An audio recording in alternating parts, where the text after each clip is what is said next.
You're listening to The Gary Harris Show on Tide 100.9 in Tuscaloosa. 37 points, and the Lakers beat the Timberwolves 110-103. LeBron and Bronny shared the court for 3 minutes, becoming the first father-son duo to play in the NBA. Gary Harris Show. You see him host Tide. You see Insider TV. Crimson Tide Kickoff. Play-by-play for Alabama sports and sports director for WVUA 23.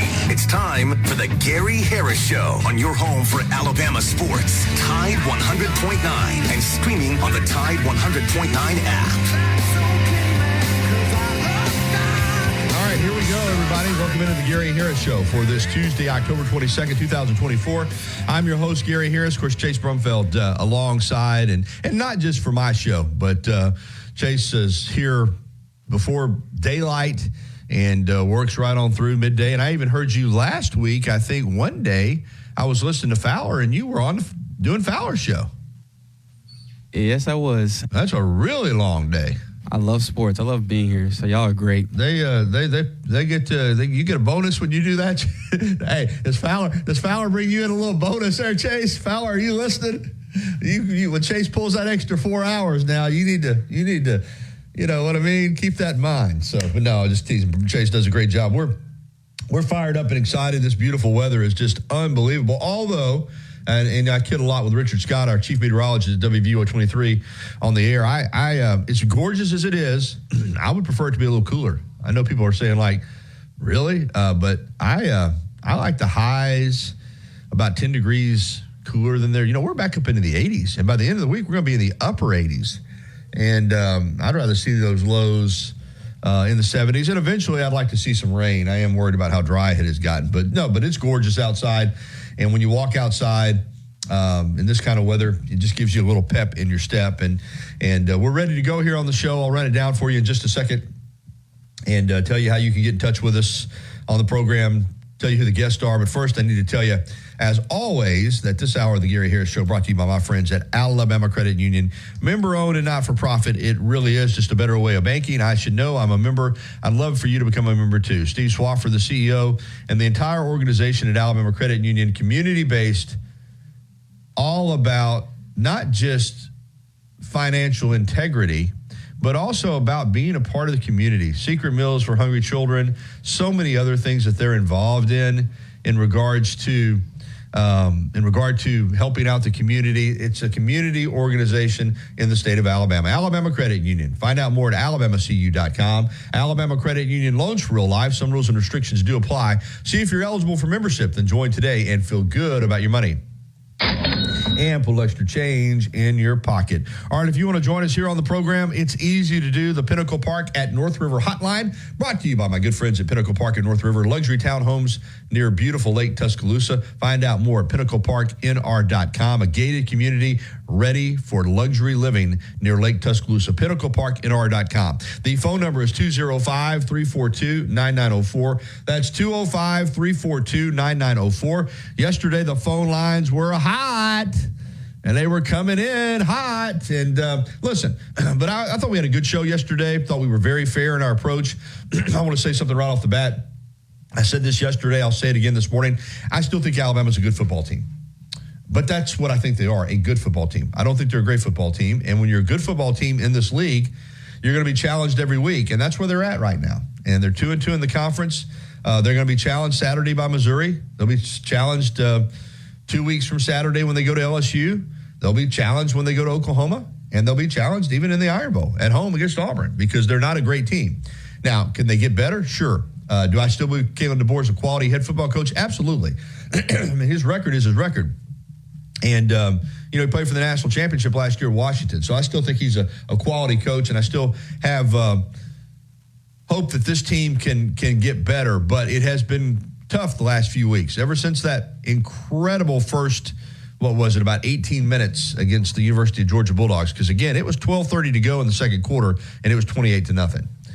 But since that time, still 33-7 at half. But since that second half of the Georgia game, Alabama has been, it's been a battle every single game, every single quarter. So it will be against Missouri as well. But I still think that Kalen DeBoer is a quality coach. I probably underestimated the fact that this is a major transition from arguably the greatest coach to ever do it in Nick Saban to a new coach, a new way of doing things, merging of ideas, having staff that was left over from Coach Saban, having new staff coming in, having to merge the new players coming in with the players that were here with a new system on both sides of the ball, systems. And it's been a little more difficult than I thought it would be. I mean, I've said for the record, I picked Alabama in my media poll to win the SEC championship. And while that's still possible, it's unlikely. I mean, it's even with 2 losses, it's unlikely that Alabama's going to get to Atlanta, but you never know. The only 2 unbeaten teams in the league are LSU and Texas A&M, and Alabama plays LSU, so they could have a say-so in what happens there. They don't play A&M, but there's a chance that every team in this conference could have 2 losses. There's a possibility that could happen, and then it would be a wild tiebreaker. Right now, I don't think that's going to happen because I don't think that Georgia's going to lose another game in the league. Chase, I just don't. I know Alabama beat them, and Alabama's had Kirby's number, but nobody else beats Georgia. That's just the way it is right now. Nobody else beats Georgia, and they don't play Alabama again. So I'm picking, and they went to Texas and kicked a little Heidi there in Austin. So I'm not of the mindset that Georgia's going to lose another game until maybe the SEC championship or the playoff. So that's one team, in my opinion, that's going to be in the SEC championship game. For Alabama to get there, they got to win the rest of them. Okay? And then they're probably going to have a little help. Well, they would have to have a little help because even if they beat LSU would have to lose again. A&M would have to lose twice. So they're probably not going to Atlanta, which is disappointing because I'm going to say no revisionist history here.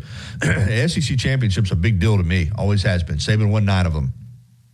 And I think that's a big crown jewel, whether you win the national championship or not. So it's disappointing to me if Alabama doesn't make it to Atlanta. Plus, I love going to the SEC championship game, Chase. It's one of my favorite games. I love that trip to Atlanta early December.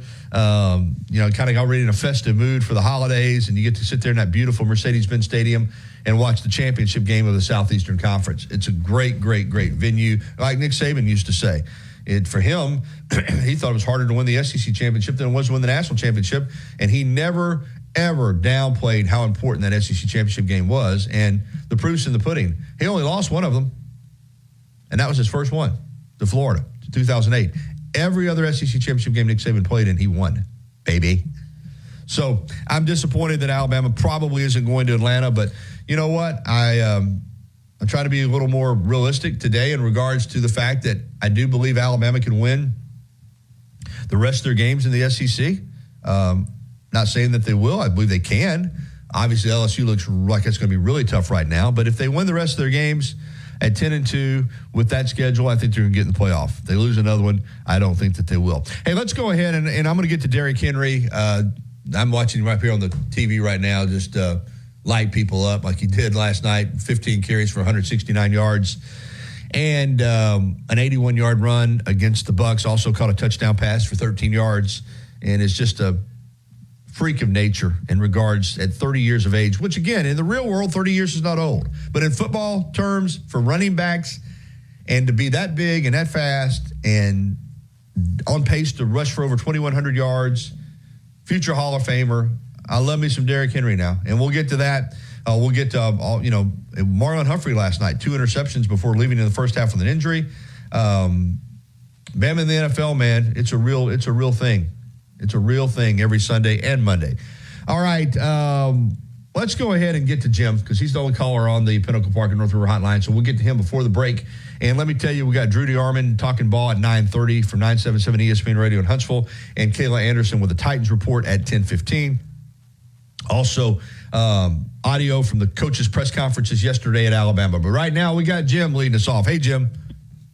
Hey, there's only 2 teams in the SEC controls their own destinies. I say A&M and LSU. They play this weekend. Yep, and then after that, there'll only be one team that can. Well, technically, yeah. One of them is going to lose though, like you said, because they play each other. And and here's the thing about it.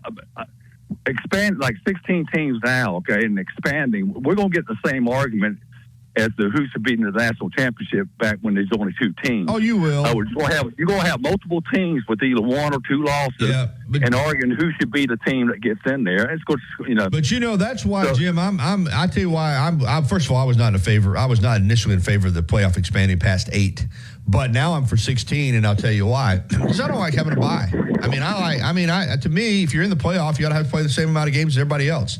Whether you're, so I would like 16 to 8 to 4 to 2, and I think eventually that's where we're headed, because right now you got 8 teams that play and 4 teams that don't. And I know you can say, well, they won their conference championship in a Power 5 conference, they deserve the bye. But I don't know. I don't like buys. I like straight like they do in Division II and 1AA. You got 16 teams, and you go from 16 to 8 to 4 to 2. So I think we're headed toward that. But you're right. Whether you expand or not, there's always going to be controversy. We see that already. Okay, can you foresee it ever happening where these conferences getting so big, like 16 right now, that maybe where they could actually have 4 teams that play for 2 spots to get to the championship game? Say that again, Jim. I'm trying to follow you. All right. Just simplify. Okay, you got 16 teams, so you could have 4 divisions. Okay, 4 in each division. All right. Well, them 4 division winners play each other, at least 2 teams that go to the SEC championship game. Yeah, I'm just saying. Listen, I think you already got 18 teams in the Big Ten. You got 16 in the SEC.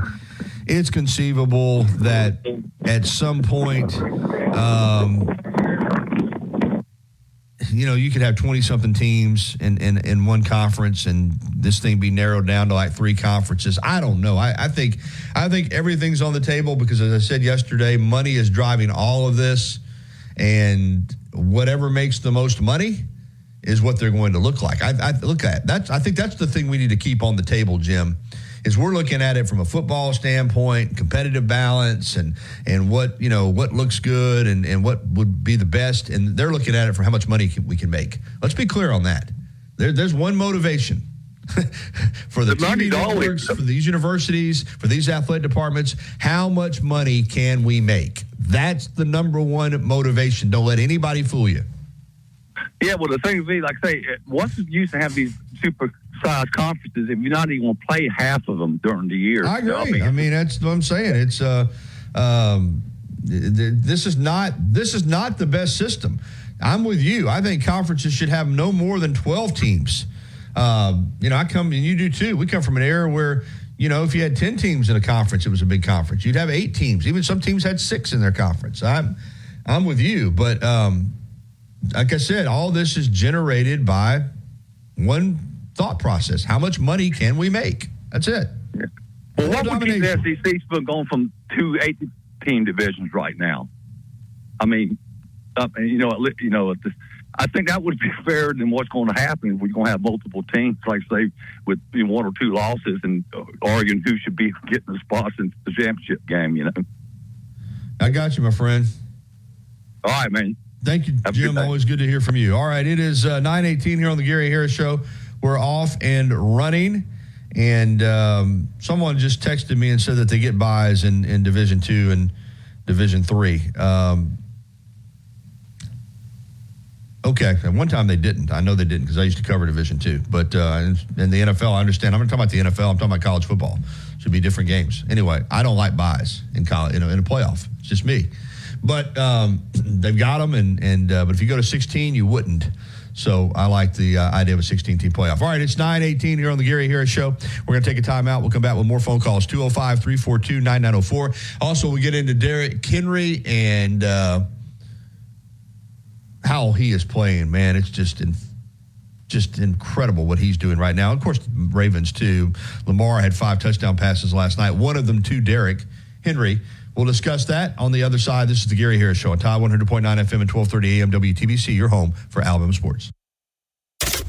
Here's what's trending on the Tuscaloosa thread. Good Wednesday morning. Organizers have declared this past weekend's Kentuck Arts Festival a great success. It was the first time the nationally recognized festival had been held in the city of Tuscaloosa instead of its original home in Northport. Tuscaloosa Mayor Walt Maddox thanked city employees who put in extra hours for the festival. He's at the Free at Innisfree Irish Pub, 1925 University Boulevard, downtown. Come join Wyatt Fulton for lunch at Innisfree Irish Pub. As much as as Innisfree has evolved, it will always be that place to escape and have a good time. Whether it's for a game day weekend, to reminisce on college days, or to create new memories, if you're looking for a good time, there's only one thing to do. Head to the Free at 1925 University Boulevard. And don't forget about the Lucky Lunch Meat and 3 special. Made queso, sweet vinaigrette dressing, and spicy Cajun sauce. And check out our breakfast catering menu. Who's Q and Brew is open 7 days a week. We're located at 1825 McFarland Boulevard North in the Northridge Center. Since 2011, Billy's Sports Grill, located on Main Avenue in historic downtown Northport,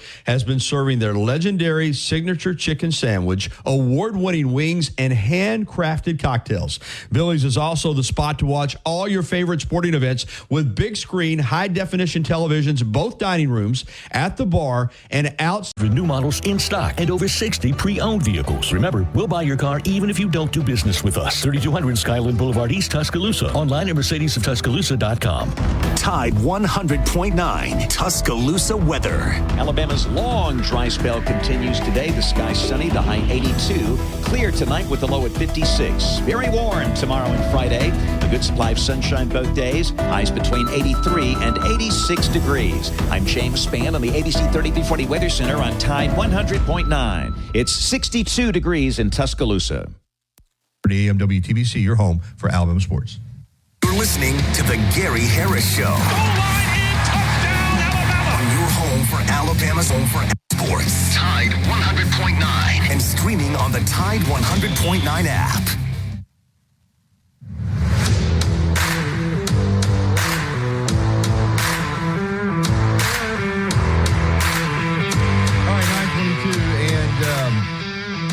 All right, a couple things here I want to clear up. Number one, Cowboy texted me, and he's right. They do have buys in the lower divisions of college football.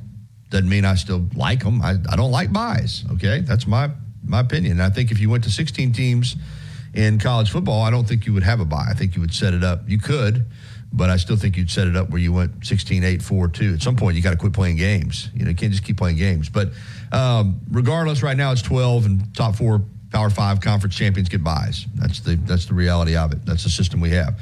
Also, I keep talking about, all this going on in college football, but like I said, right now, on the surface, everything is good. Listen to this, Chase and listeners. Saturday's Alabama-Tennessee football matchup averaged 10.7 million viewers and peaked at 14.7 million on ABC, while that evening's Georgia-Texas game averaged 12.9 million viewers to the network, making it the first time in 28 years 2 college football games brought in over 10 million fans on the same network. The UA-Texas game peaked at 14.1 million viewers. So people were watching at record numbers. People are going to the games. As I said, it looks healthy because that part of it is. I still don't know if all the stuff that's kind of going on, kind of lurking under the surface, is healthy for the game. But it's all about money, and they're making plenty of it. All right, let's jump out on the Pinnacle Park and North River Hotline, and Philip is with us. Hey, Philip, good morning. Hey, Gary. I'm almost at the point now where I feel pretty good about making a projection on the top 4 seeds in the playoffs. It's real early, but I'm like you. I'm sort of looking ahead like you are, and I agree. I think Georgia, even though Oregon's rated number 1 right now, and they're 2, I think Georgia's going to end up being the top seed. I do too. I do too. But go ahead with the others. I've got Oregon being the number 2 seed. I've got Clemson being the number 3 seed. And I've got Kansas State being the number 4 seed. Oh, wow. The thing is, I've also did a thing where I looked at everybody's schedule. You got Clemson beating Miami, basically. Well, their remaining games, yeah. They got an ACC championship game, just like. Are they in the same division? Either way, you got Clemson coming out ahead of Miami, and I think most people probably have that the other way around. I think Miami's flirting with disaster. Okay. But anyway, Clemson's got Louisville, Virginia Tech, at Pitt. They play at Virginia Tech, at Pitt, Citadel, and South Carolina. They're very, very, very durable. Pitt might be their toughest game. Okay. Miami's got FSU, Duke, at Georgia Tech, Wake, and at Syracuse. Now, if Syracuse was outside, Syracuse wins that game. No way Miami goes up there in cold weather and wins. But anyway, it's a Carrier Dome. But I think what we're going to possibly have is a real mess. It's going to be a lot like last year. I think we're going to have a bunch of teams going into that last week with really good records, like 11-1, 12-0 type, or 12-1 type records. So, you got Georgia in that category. You've got Indiana possibly in that category. You've got Penn State and Oregon in that category. You've got Clemson in that category of having a really great record. Miami. And then in the Big 12, you got BYU, Kansas State, and Iowa State in that category. And then you got Notre Dame in that category of having a great record at the end of the year. And then just think, if Navy beats Notre Dame this weekend and they beat Army, they're undefeated probably. Well, yeah, and Army could be undefeated on the other side of that if they beat Navy. So, I mean... That's exactly right. And if they beat Notre Dame as well. Yeah, so they played Notre Dame at Yankee Stadium. So there's a chance that one of the Service Academy teams is going to be undefeated. There's a good chance of that. And they're both really fine football teams. There's no... They are good. Either. And then to level it down another level from that, you've got Boise State that could possibly finish up 11-1. I think that is really going to be interesting because, like I told Barry and Wimp a minute ago, if Texas A&M were to somehow run the table the rest of the year and not lose and get into the SEC championship game, that means Texas has got 2 losses. What happens to somebody like Texas with 2 losses? I think they'd probably get in if they're 10-2. Just my thought. If your losses are to Georgia, if Georgia and A&M are playing in the SEC championship game and that's your 2 losses, you're probably getting in. Mm-hmm. That's just my thought on it. But the only danger sign, that's the danger zone I'm talking about. Well, there's a danger zone for a lot of people. I mean, that's and first of all, there's 5-6 football games left. So, like you said, we're just projecting right now. But it's but right now, Georgia, give them credit. I mean, they have stepped back up, and I tell you what, they look like the team. Hey, I want to get one more phone call for this break. Thank you, Philip. Thanks, sir. Good stuff. All right, let's get to Cam. Hey, Cam. Hey, buddy. How you doing, homie? All right, man.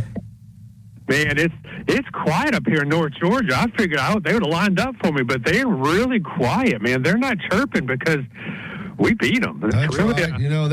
Georgia fans are going to be limited in what they say simply because no matter what else happens, Alabama beat them straight up. So, hey, man, Nick Saban's still employed for the university, correct? Yes. Would he offer? I was thinking about this, talking to my wife about this yesterday. I'm afraid I wouldn't want him to talk to us right now because I would think he would light something in our butt that would probably be counterproductive. I think because he's still employed in some applications. So, I mean, I would want to go, Coach, can you shine a little light on your thoughts right now? And I know everybody's thoughts. Everybody knows what's going on. But I was wondering, do you think he's involved at all? Is he just out riding around in Mercedes? I don't think he's involved with football. You talking about if he's involved with the football coaching staff? Nick Saban? Well, just anything and any kind of application to earn that paycheck right now besides being the coach. I think he's an ambassador for the University of Alabama. I think the positive publicity that he continues to bring is I think it's $500,000 they're paying him. I think he's earning that salary 10 times over with his appearance every Saturday morning on College Game Day. I mean, so he's still. You wouldn't have him a guest speaker in front of the team right now, probably. Well, that would be up to the head coach. That'd be up to Kalen DeBoer. I mean, if Kalen DeBoer, I'm sure Nick Saban would do a lot of things if he were asked to do them. But if I'm the head coach at Alabama and I'm in my first year and I'm replacing Nick Saban, I probably wouldn't want to have Nick Saban come in and talk to my team. I mean, I'm trying to establish my own identity. Yeah, that's true. That's fair. That's fair. I think that, you know what? I don't think that Nick Saban has been a burden to this Alabama team at all. And I think that I'm glad that he's still associated with the University of Alabama. I know it's easy to say, wow, he's making $500,000 for, what is he doing? But look at all he's done for this school. I mean, I've watched it from the time he got here, increase the enrollment. It just it's good that he's still associated with the University of Alabama. All right. You know what? I think Kirby's the last of the Mohegans, man. I really do. That fire that Kirby and Saban used to have where he popped an eye vessel. This new coach, Gary, you know who I see? I see, living in Georgia, I see Mark Richt, a really, really, really, really nice guy. And I'm afraid, in my opinion, you need to be an SOB in the SEC. Well, that comparison's probably going to be made a lot, depending on what Coach DeBoer does.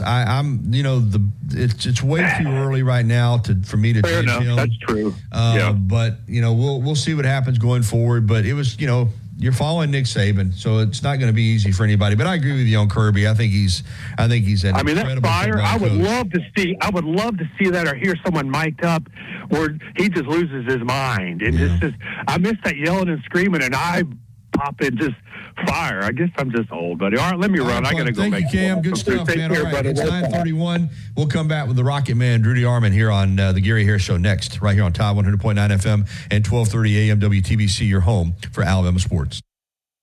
Tuscaloosa's Old Colony Golf Course is an 18-hole championship layout designed by 1976 U.S. Open champion Jerry Pate. Director of Golf John Gray and fitting specialist Bob Montgomery are PGA certified. Mike Shivitz is the head professional and director of the Tuscaloosa Junior Golf Program. Call today to secure a tee time at the Tuscaloosa Championship Golf Course. Everyone can play.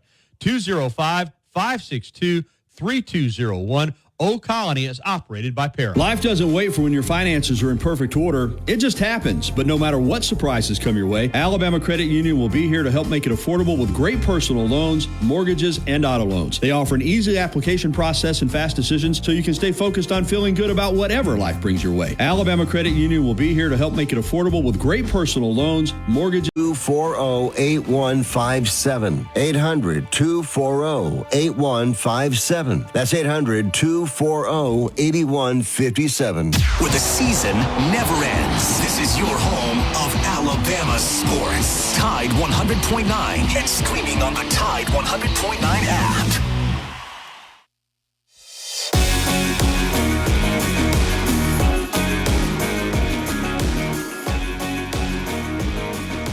Hello.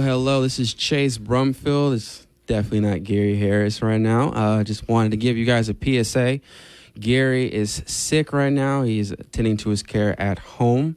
He caught the sickness last night. Unfortunately, we couldn't find a guest host to cover today's edition. Hopefully, you guys are doing well today. Just want to let you guys know that we continue to play yesterday's segment. We have Drew DeArmond coming right after this, after I'm done speaking. But continue to enjoy your day. It's sunny outside. But yeah, roll Tide. Miss a moment of the action. Download the free Tide 100.9 app today. All right, 9:35. We're back here on the Gary Harris Show, and it's time for Drew DeArmond, the Rocket Man from 977 ESPN Radio in Huntsville. He co-hosts Talking Ball weekday mornings with Scott Tyson and joins us here on Tuesdays to do exactly that, talk some ball. How's it going, Drew? Good, Gary. How are you? Doing well. Let's jump right into where Alabama's at. We'll start with the most recent game, a very disappointing loss in Knoxville to Tennessee, 24-17. Kind of a discombobulated football game for Alabama. There were certainly some good moments. Shut Tennessee out in the first half, but offensively just didn't seem to be able to maintain a rhythm and consistency and score enough points, obviously, to win the game. And then, in the end, Tennessee made the plays and Alabama didn't. What are your thoughts now that you're several days removed from that game, and what, in your opinion, was the biggest detriment for Alabama against Tennessee? Well, they just didn't get good enough quarterback play. And Jalen Milroe, QB1, no question about it. And I'm not of the ilk that they should have made a quarterback change during the game, because I know how tough that is to do. I've watched it. I've watched, due to injuries, I've seen A.J. McCarron come into an Iron Bowl with the game still very much in peril, and it didn't work out. I watched Mac Jones be able to manage a game against Tennessee in 2019 when Tua Tagovailoa went down. Alabama still won the game, but it was not a pretty sight offensively. It's very tough as a quarterback, Gary, to come off the bench cold, and especially in an environment like Neyland Stadium where it's just so loud, it's so raucous.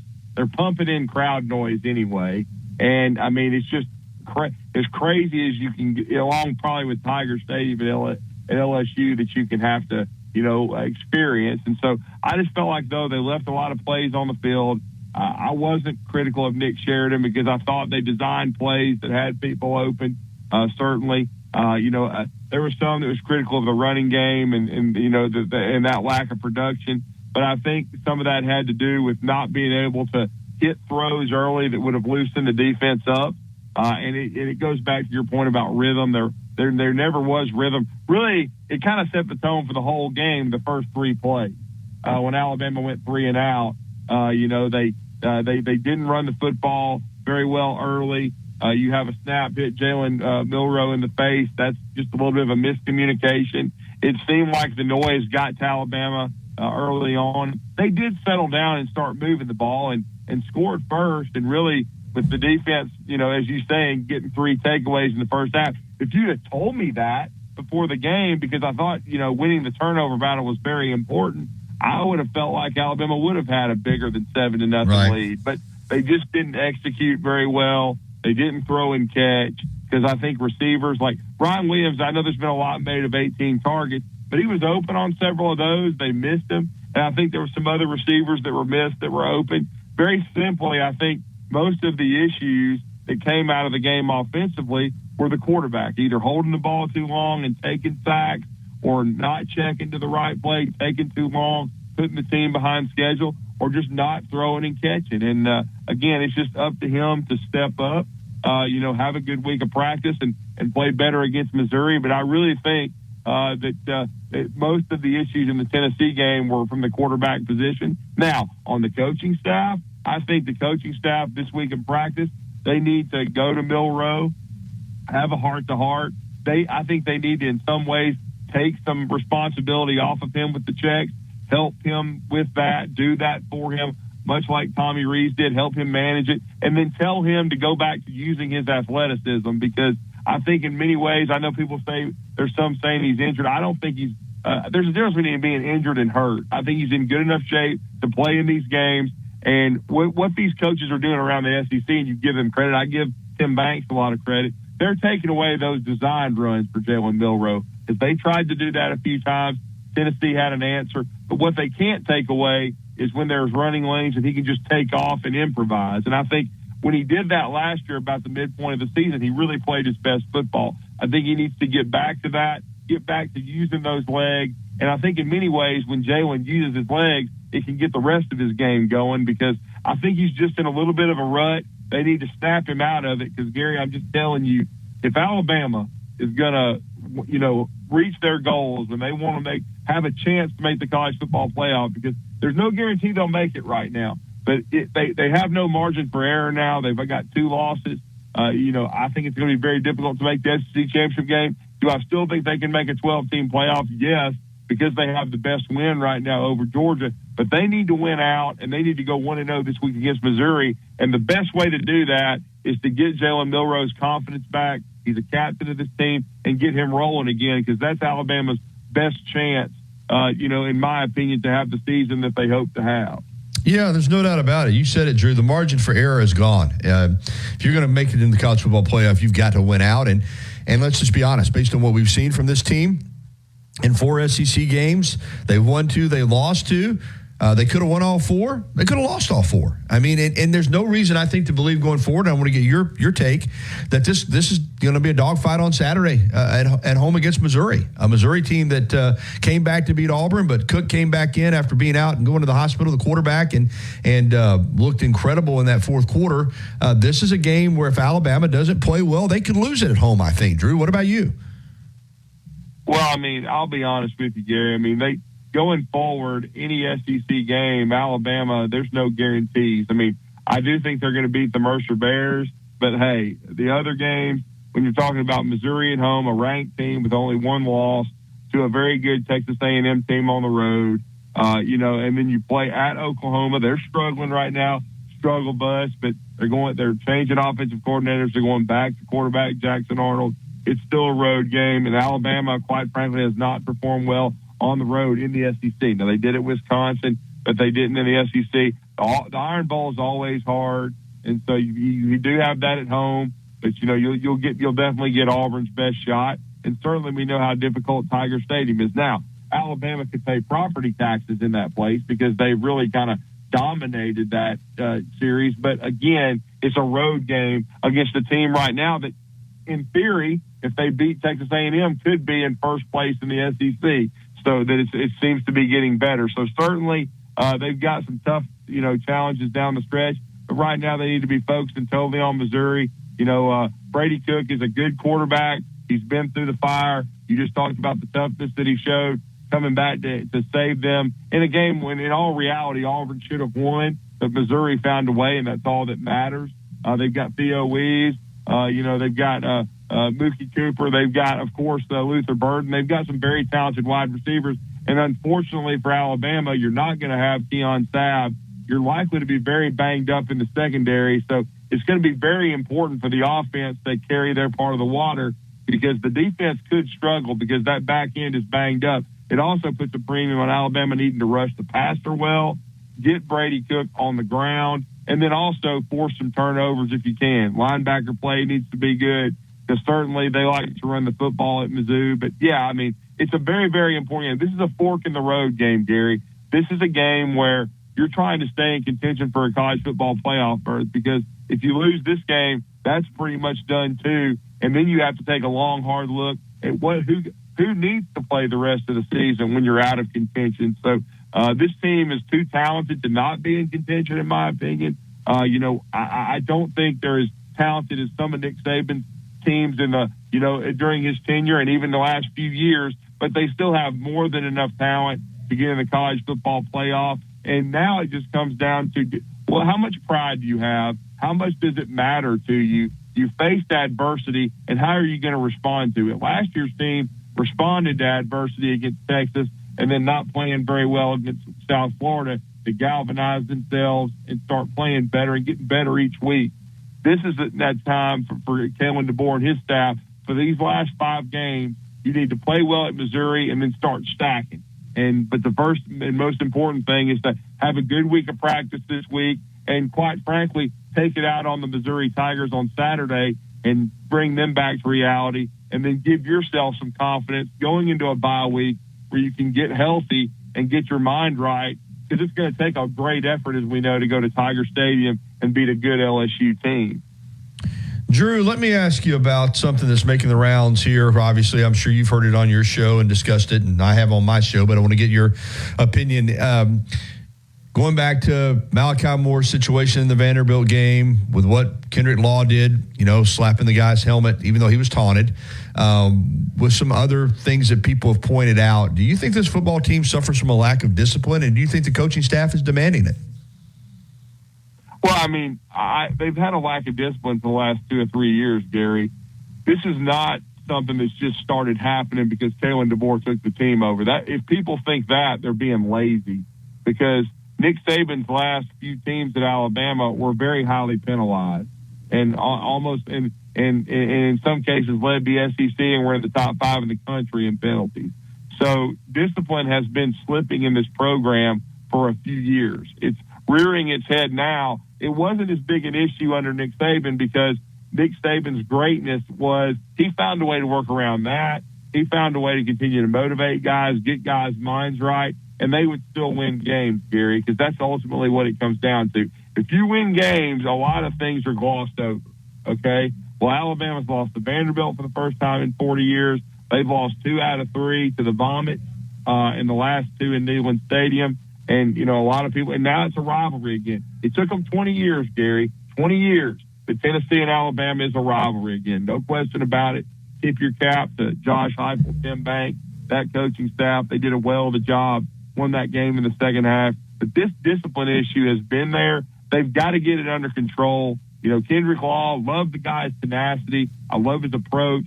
But you can't let the guy get under your skin, because that's what they're trying to do. They're trying to get you off your game by talking to you, and you just walk away. And he was doing that at first. You got to just walk away and then let your helmet and your shoulder pads do the talking. And that's what Nick Saban always, his mantra was. And they've got to get back to that. And this coaching staff has to put their foot down and just tell them it's attention to detail, guys. Because I'll be honest with you, Gary, you brought up the point that they could be, 3-4, or they could be 7-0. So the margin for error is very small. just stop beating yourself and go out and win football games and showcase your ability. You don't have to talk to the other team and get into, a trash talking contest. Just let the scoreboard and your ability do the talking, and that's what Alabama needs to do. There's nothing wrong with exchanging a few words if you're trying to get yourself going, but you can't hurt your team by getting the stupid penalties that Malachi Moore did and then Kendrick Law did. Because Kendrick Law's penalty led directly to, not converting a fourth down, in my opinion, and made it much more difficult, and then let Tennessee put the game away. And you just can't do that. You've got to play your game, and you've got to be more disciplined. But this is what happens during coaching transitions. You've got to get people's attention, and hopefully now that they've lost 2 games, you have to come to a fork in the road point where you have to decide. Last year, I think this team decided after that piss-poor performance, even though they won against South Florida, that this is not going to work. We are the University of Alabama. We are a great football team. We're going to go out here and show it. And they did, with a lot of people picking Ole Miss to beat them. Now, they are a 2-touchdown favorite against Missouri, but you know the noise. You've heard it in Tuscaloosa. We've heard it throughout college football. There's people putting up their own TikToks and everything else like that. Oh, Alabama, they're finally done. They're finally done. Oh, joy to the world.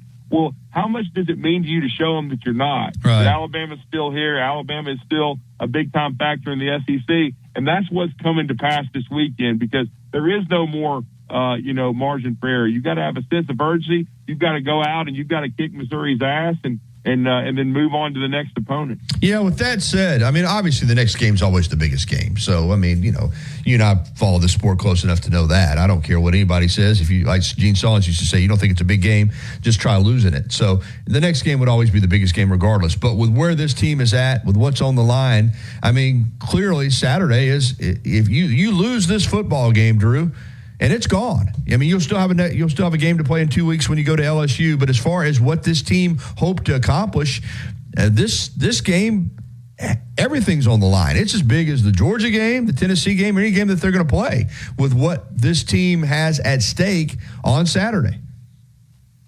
Well, I mean, Alabama, the last 3-loss season they had was 2010. So, and that was a 10-3 season. And that was a supremely talented team. Their third loss, ironically, was in Baton Rouge to LSU. And then, their second loss, pardon me, because their third loss was the 28-27 loss in the Iron Bowl at home to Auburn. But that back in those days, as you know, there was only a BCS, and they were taking the top 2. So when Alabama lost to LSU, everybody knew they had 2 losses. They weren't going to the SEC championship game. They're not going to the playoff. So they end up 10-3. That's what can happen with the loss of this. If you lose this game, your best case scenario is 9-3, but it might be 8-4 or 7-5, depending on how you react. So, and I don't think anybody wants that. Nobody wants mediocrity. You still got a chance to, go to the college football playoff, or at least make a very strong case. Because if you're Alabama, Gary, you got to beat Missouri first, and Missouri's a ranked opponent. And no matter what happens, you get credit for beating a ranked opponent at home. And then if you can take care of business going forward, you would have some very good wins over an LSU team and then, and potentially an Auburn team. We don't know how Auburn's going to finish. Auburn may get it going against Kentucky. In a way, that would be good for Alabama. So you just have to stack wins. And you do have a win over a Georgia team that just mauled the overrated Texas Longhorns. So you've got a really good win right now. You've got a couple of losses that sting, but Tennessee is a top 10 team right now. Vanderbilt's the best team they've had since the days of James Franklin, and they'll take on Texas this weekend. So, again, all is not lost, but you have to take it as an opportunity to go get better. And these seniors and guys like Jalen Milroe, who I know have pro football aspirations, you're putting things on film. This is very, very important. A lot of NFL scouts are going to be watching. How do you react to adversity? Because you know yourself, you follow the NFL very closely, especially the Alabama guys. The NFL is definitely a roller coaster ride. You never know week to week what you're going to do. Hell, the Cardinals beat the Chargers last night. So you never know. How are you going to take it day to day? How are you going to respond to adversity? Alabama's had some adversity already this year. Now they've had real adversity. You lose a game you felt like you should have had, a lot of frustration. So how are you going to respond against the Missouri Tigers, who are a well-coached team?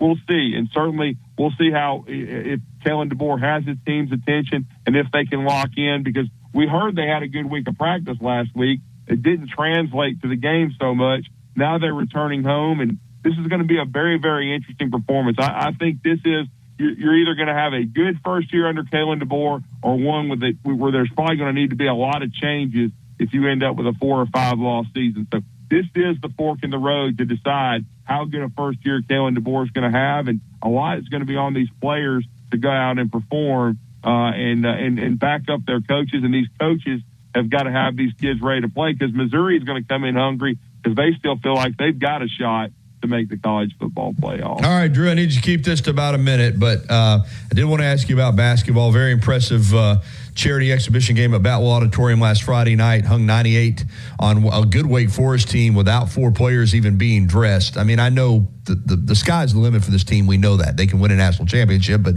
just your basketball thoughts as we get ready for this season of what we hope is another historic Final Four run and standing on the top podium when it's all said and done. Well, just so much depth. 19 points for Mark Sears, but 20 from Aiden Holloway. Shot the 3 ball really well. 13 from LeBaron Philon. Both those guys probably will not be starting for this team, but that just shows you the depth. Same way with Houston Millett. He made 3 threes. Cliff Amore gave you what you're hoping. Rim protection, rebounding, did a great job. Sears is Sears. He does what he's steady as she goes. He's a playmaker. He's an All-American, in my opinion. But then you also saw Mo Diabate. He's a guy that, he's a junkyard dog. He's going to make plays. He even made a 3. He gets 10 points for you, does a great job. I just think you saw the depth of this team, and that's what's going to be the strength. Some guys are going to be, they're not going to get as many minutes as they want in certain games, but all these guys are capable. They ran away from Wake Forest late, really had them by close to 30 points, and Steve Forbes does a great job. And I think, this is an Alabama team that's as loaded as we've seen in a while, and I think the sky's the limit. They just got to stay humble, hungry, and healthy. That's kind of the 3 H's. If they do that, then I think this Alabama team can have a special year, and certainly was very encouraged by the way they played without some very key pieces in their first step, and can't wait to see them over here in Huntsville against Memphis next week on the 28th. Drew, awesome segment as always. I really appreciate it, folks. You can follow Drew at 977 ESPN Radio with Talking Ball, and also you can follow him on X, pretty much that same address at Drew D at 977 ESPN. Thank you, Drew. Thank you, Gary. All right, we'll be back to wrap up this first hour of the Gary Harris Show right after this. If you haven't already, you've got to try Tuscaloosa's unique breakfast, brunch, and lunch concept, Brick and Spoon, downtown Tuscaloosa, Timerson Square. It's fresh food with a Cajun flair featuring a full bar with build-your-own Bloody Marys and mimosas. Open daily, 7 a.m. until 2 p.m. Available for after-hours events, rehearsal dinners, receptions, and birthdays. They offer brunch and lunch catering. Call Brick and Spoon at 205-345-5551 for more information. The Alabama Securities Commission protects you from financial fraud. Anyone asking you for investment money must be licensed. You're careful with your money. Fraudsters aren't. Before you invest, call our hotline at 1-800-222-1253 to verify the licensing of the person making an offer and the product. Don't lose. Make sure that we give that to them each and every time they come and visit us. The sense of pride that we have in the quality, the consistency of our food carries over to everything we do in the stores. That's Taco Casa. 365, 24/7. You'll find road and utility crews, tow truck, law enforcement, and first responders working along Alabama's roadway. We're making improvements and helping our communities stay connected. We're working hard to make sure you're safe on the road. Now we need your help to make sure we're safe too. Alabama's Move Over law requires you to move over a lane when you see flashing lights on the roadside. And if it'll be a long game. You're in good hands with Allstate. Savings vary, subject to terms, conditions, and availability. Allstate Fire and Casualty Insurance Company and affiliates, Northbrook, Illinois. Serving part-time in the Army National Guard has led to a lot of firsts for me. It paid for me to be the first person in my family to go to school. That education got me to the first day at my dream job, which I can still hold while I serve part-time. That job and the home loan benefits I got from the Army National Guard helped me buy my first house. I also know that I will be one of the first to respond if my community ever needs me. Sponsored by the Alabama Army National Guard. Aired by the Alabama Broadcasters Association and this station. Los Tarascos has been serving Mexican favorites like burritos, fajitas, and quesadillas since 1999. Their new location is at 4100 Owen Parkway in Northport. And, of course, you can find Los Tarascos in Tuscaloosa at 110 Skyland Boulevard. The bar areas feature big screen television so you can enjoy your favorite sporting events. Los Tarascos features daily happy hour specials. And for the best Mexican cuisine in West Alabama, remember, the name is Los Tarascos with locations in Tuscaloosa and Northport. Are you receiving unemployment? Your benefits could be at risk. Here's how you can protect yourself and your benefits. Never respond to mail notifying you of a false claim in your name. Never answer a text message asking you to verify your account. And only respond to official Alabama Department of Labor's social media pages. Report fraud at labor.alabama.gov/fraud. Brought to you by... And if needed, our inpatient cancer care unit is right next door to DCH Regional Medical Center. Learn more at dchsystem.com/cancer. Tide 100.9 Tuscaloosa weather. Alabama's long dry spell continues today. The sky sunny, the high 82. Clear tonight with the low at 56. Very warm tomorrow and Friday. A good supply of sunshine both days. Highs between... Discover better living at First and Main. Visit firstandmaincondos.com or call 205-657-7465. Mention you heard about us on the radio and receive 1 month free rent. WTBC Tuscaloosa and W265CG Tuscaloosa, a Town Square media station. Tide 100.9 and streaming on the Tide 100.9 app. From the Fox Sports Studios in Los Angeles, here's Nick Cope. We've got a trade this morning in the NFL. Reports say the Chiefs are finalizing a deal to acquire receiver DeAndre Hopkins from the Titans for a conditional fourth-round draft pick. Hopkins was a three-time first-team All-Pro selection with the Texans from 2017 to 2019. Other league news, reports say the Browns will start Jameis Winston at quarterback this week. They've got the Ravens on Sunday. Jets interim coach Jeff Ulbrich said he anticipates defensive end Hassan Reddick will play Sunday against the Patriots. And the Texans signed former Eagles and Buccaneers linebacker Devin White. In an appearance on the Dan Patrick Show, MLB Commissioner Rob Manfred said he expects automated strike zones to be implemented at some point in the next 4 years. He also said in spring training next year, they will test the ball strike challenge system used in the minors. The Gary Harris Show. UCM host Tider Insider TV. Crimson Tide Kickoff. Play-by-play for Alabama sports and sports director for WVUA 23. It's time for the Gary Harris Show on your home for Alabama sports. Tide 100.9 and streaming on the Tide 100.9 app. All right, here we go. Hour number 2 of the Gary Harris Show for this Tuesday, October 22nd, 2024. Gary Harris, Chase Brumfield, Kayla Anderson with the Tennessee Titans report in the next segment. I'm going to talk more about the phenomenal season that Derrick Henry's putting together. More Bama football, SEC football, all topics that we'll get to. But right now, we're going to start this hour off with a couple phone calls. And first, my pal, Robbie. Good morning, Robbie. Good morning, Gary. How you doing, buddy? Doing well, buddy. Sorry I missed you yesterday. Sorry you tried to call me, but I just had one of those days.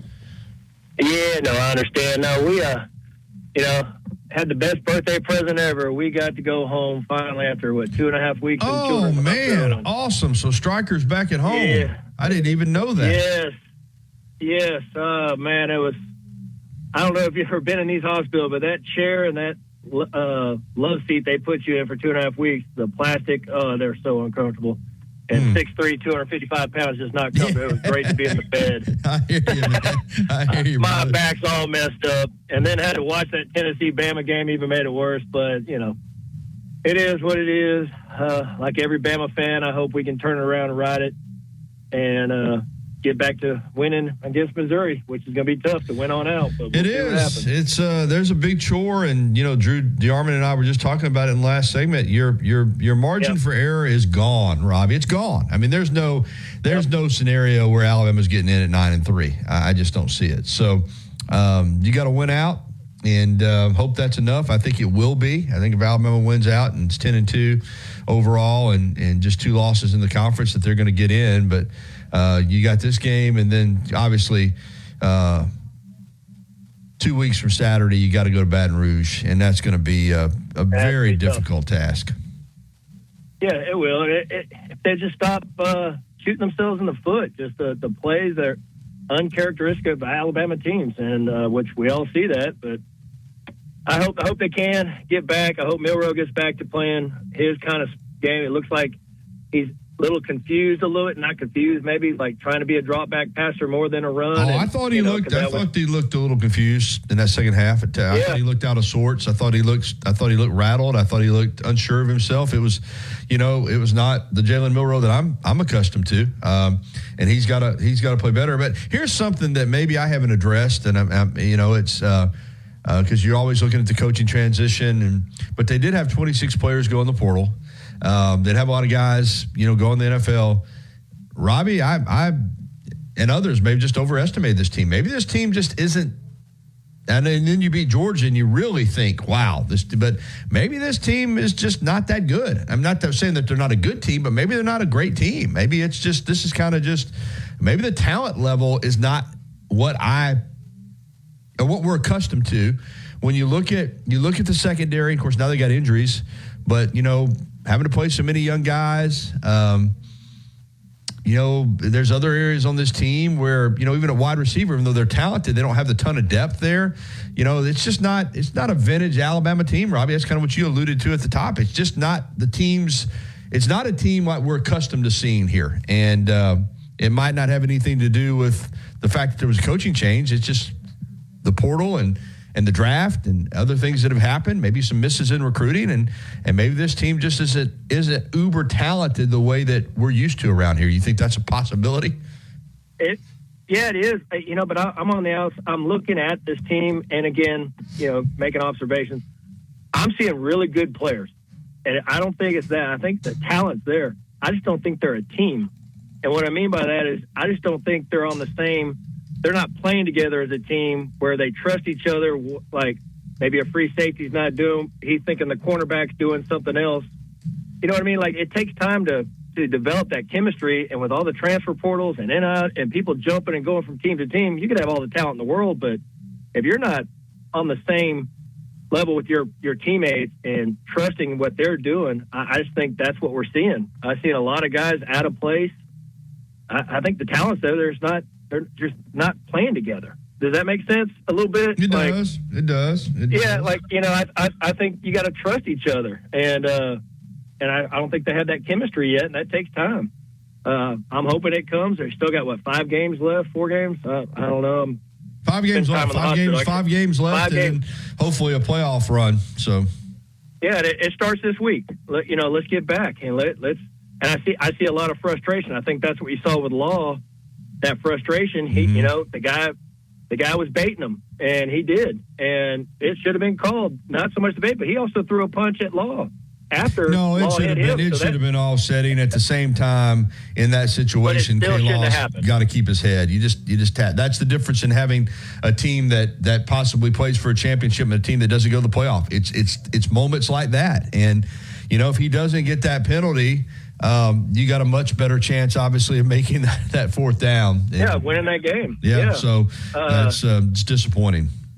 I think he was frustrated. Maybe he wasn't getting the ball enough, and he finally got it, and then he was frustrated he didn't get the first down. I don't know if that was it or what, but and then our kicker finally gets the kick, and he doesn't hit a good one. When I feel sorry for him, he's a good kicker, but he's only made 3 attempts. Yeah, that's the thing. I'm with you. I felt bad for him, the fact that he hasn't had an opportunity to kick, but 2 attempts at field goals, and then you send him out there for a 54-yarder in that environment. Really? I mean, you knew that environment. Yeah, that was going to be a long and I hate shot, it for him. But let's get back to Missouri. Let's get on them. Let's hopefully they have a good week of practice. I hope the fans get behind them. And as far as DeBoer, I still think he's a great coach. I'm not trying to get rid of him. I'm not one of those but I still want him. You can't jump your players and nowadays like Saban used to, but you can get on your coaches and jump them if you don't like what's being called. And I wish I'd see that some on the sideline like we used to see with Coach Saban. Yeah, a little fire sometimes not a bad thing. Little fire. Hey, Robbie, man, I'm so happy Stryker got to go home. And thank you, everybody, for all the prayers, man. Yeah, it's great to be home. So roll tide, and I'm going to try and come see you Friday. All right. Thank you, Robbie. All right, let's keep it rolling now. Next up is my pal Franny here in Tuscaloosa. Hey, Franny. Hey, how you doing? Doing good, man. That was good news about Stryker. I'm glad he's doing better. Yeah, sure is. You have Kayla Anderson on the next segment. I do. We just played Tennessee. Will you ask her something? Yeah, I'll try. Tennessee went for it, coming out of the locker room. 4th and 2 on their own 38-yard line, and they were up 10-7. Why would you do that? Yeah, it's a good, great question. And they turned the game around, and they never led again, did they, Franny? No, the ceiling caved in. I mean, I'm glad because I'm a Bills fan, as you know, and we needed that break. But that's just something that you don't do. Yeah, it didn't make any sense. But I think Amari Cooper's going to help a lot. Oh, absolutely, he is. I heard you guys talking about Alabama. I couldn't decide if you were talking about Alabama or the New York Jets with the talent and no chemistry. Sounds about like the same team. It does a little bit. It sure does. Yeah. Yeah, but anyway, I think Buffalo win 11, 12 games. I don't know. We're not as good as Baltimore or Kansas City, but I think we'll make the playoffs, and we'll see what happens after that. All right, Franny. All right, see ya. Appreciate it, buddy, very much. Yeah, and I'll ask her. That's right, it was. The Bills, Titans had the lead there at halftime over the Bills. And then, like he said, it just caved in, and that going for it on 4th and 2 at the 38, up 10-7, just, that's interesting decision for sure. All right, it's 11 minutes after the hour of 10 o'clock, and before we get to the break, I do want to talk to you about my friends at the YMCA of Tuscaloosa. The Y is ready when you're ready for the Y. I was in there yesterday. I'm going back again today as soon as my show's over, get another workout in, and just love that place, love the people, love the community of people, and that's what it is. You're not only working out and trying to work toward better health, but you're meeting people, and a lot of people make business connections, social connections.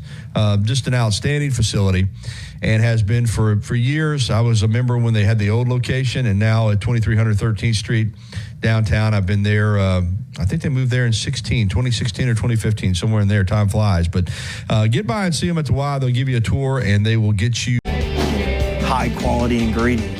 We want to say, that sounds great. We've been doing that since 1974. Under the biggest cactus in town, Taco Casa. 365, 24/7. You'll find road and utility crews, tow truck, law enforcement, and first responders working along Alabama's roadway. We're making improvements and helping our communities stay connected. We're working hard to make sure you're safe on the road. Now we need your help to make sure we're safe too. Alabama's move over law requires you to move over a lane when you see flashing lights on the roadside. And if you can't safely move over, please slow down. Visit DriveSafeAlabama.org, brought to you by the Alabama Department of Transportation, Alabama Broadcasters Association, and this station.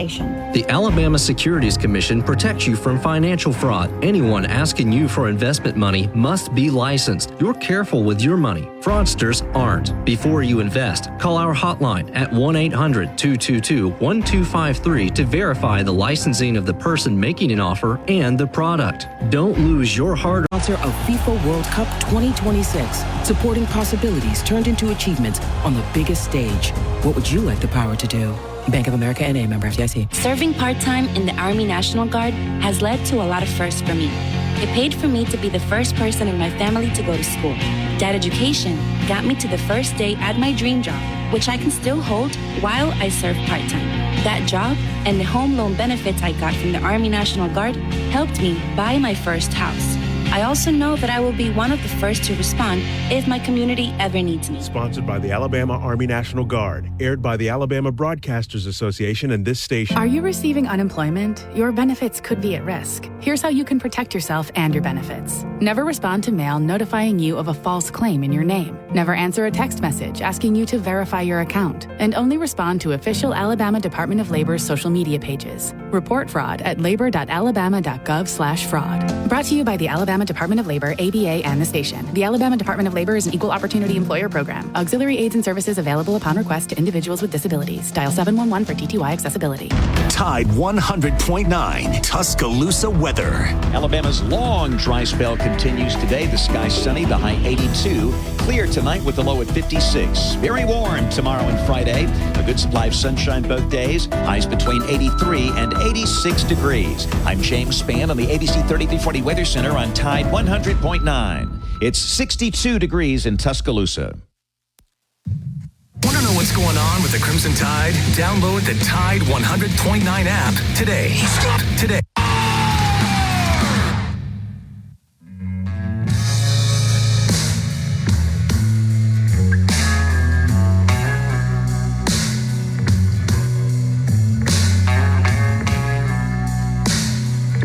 All right, 10:15. Welcome back into the show, and it's time for Kayla Anderson with the Tennessee Titans report from there in Nashville.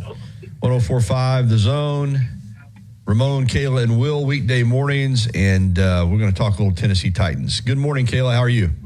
Hey, good morning. How are you guys doing? Right off the bat, Franny just called in and wanted me to ask you, and we'll get into the game and quarterback situation and all that, and I was trying to monitor a bunch of games on Red Zone like I do. So, Titans had a good first half, got a 10-7 lead there in the third quarter. He wanted me to ask you about the decision to go for it on 4th and 2 at the 38, up 10-7.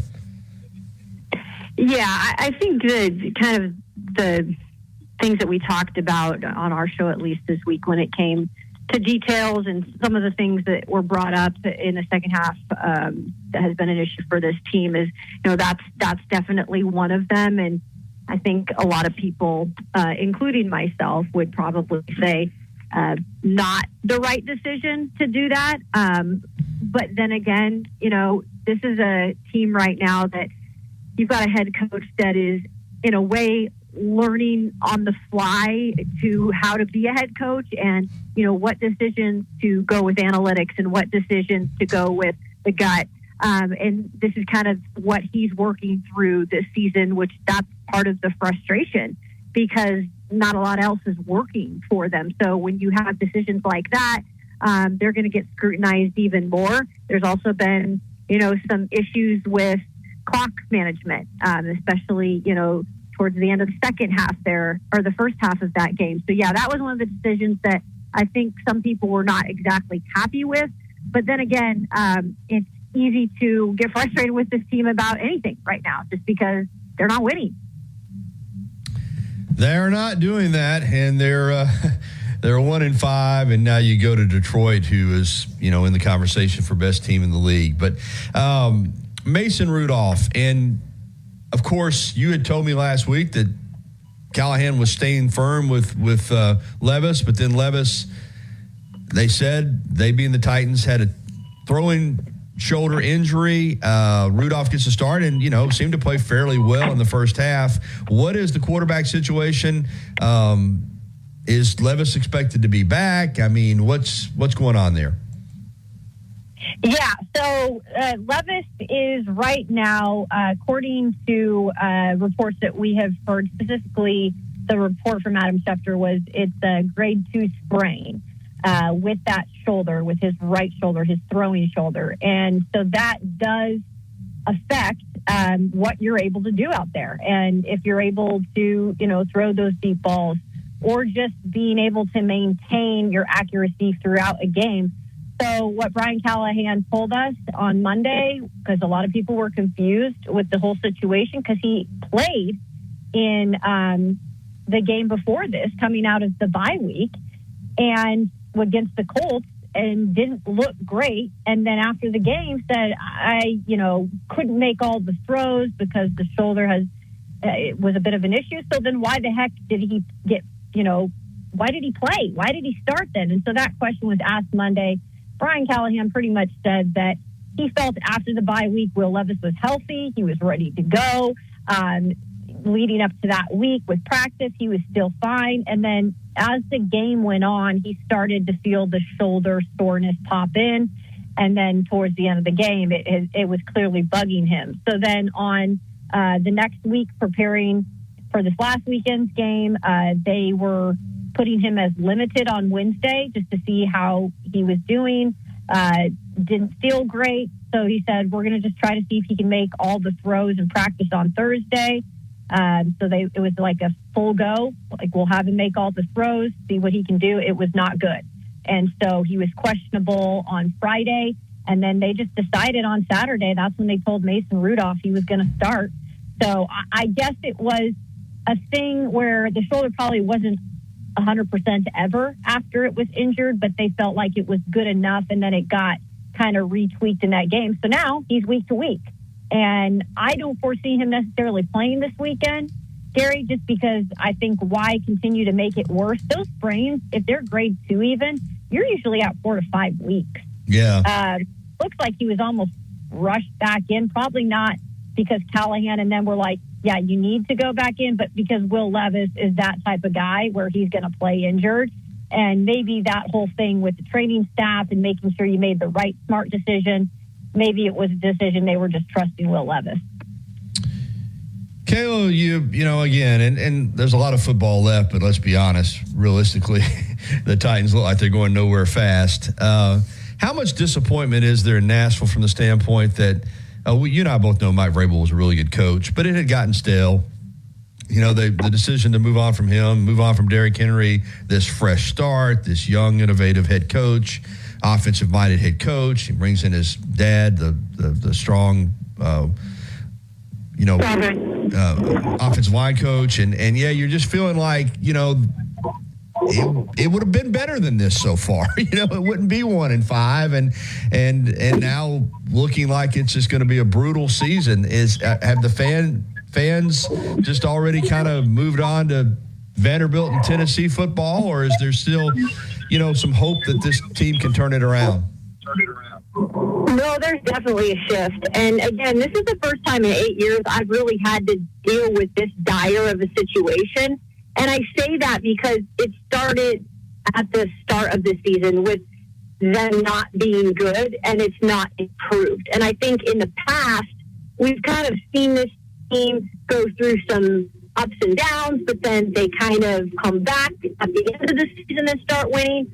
Or even in the last year when things really disintegrated, you at least kind of had the talking points of, okay, what do they do next? Do you have a coaching change, which clearly happened? You know, there were other things that talked about and that fans had interest in. Now it's just like, okay, well, we reset everything. We brought in a new head coach. We brought in a new staff. We brought in new pieces.